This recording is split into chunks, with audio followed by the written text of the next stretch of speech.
अस्सलामु अलैकुम नाज़रीन, आप देख रहे हैं अल शरीफ फाउंडेशन न्यूज़। सबसे पहले चौधरी परवेज इकबाल की रिपोर्ट के मुताबिक टर्नोल इस्लामाबाद वफाकी दारुल हुकूमत इस्लामाबाद में बायोमेडिकल वेस्ट कबाड़ खानों में सेल करने का गोरख धंधा अरूज पर पहुंच चुका है।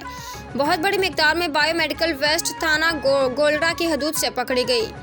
इंतजामिया के असर रसूख के बायस इस गोरख धंधे की कंप्लेंट मुतलका थाने के अलावा किसी दूसरे थाने ने भी दर्ज न की, बल्कि मिली भगत करके हस्पताल इंतजामिया ने अपना असर रसूख इस्तेमाल करते हुए पकड़ी जाने वाली बायोमेडिकल वेस्ट दोबारा बाहिफाजत पम्स हस्पताल शिफ्ट कर दी, जबकि इस गोरख धंधे के बायस खतरनाक बीमारियां तेजी से फैलने का खदशा जाहिर किया गया है, जिनका इलाज भी मुमकिन नहीं। रोजाना लाखों रुपए की बायोमेडिकल वेस्ट तल्फ करने की बजाय कबाड़ खान में फरोख्त की जाती है।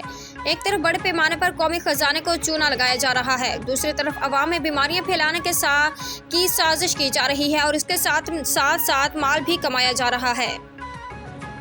मजीद अपडेट के लिए देखते रहिए अल शरीफ फाउंडेशन न्यूज़।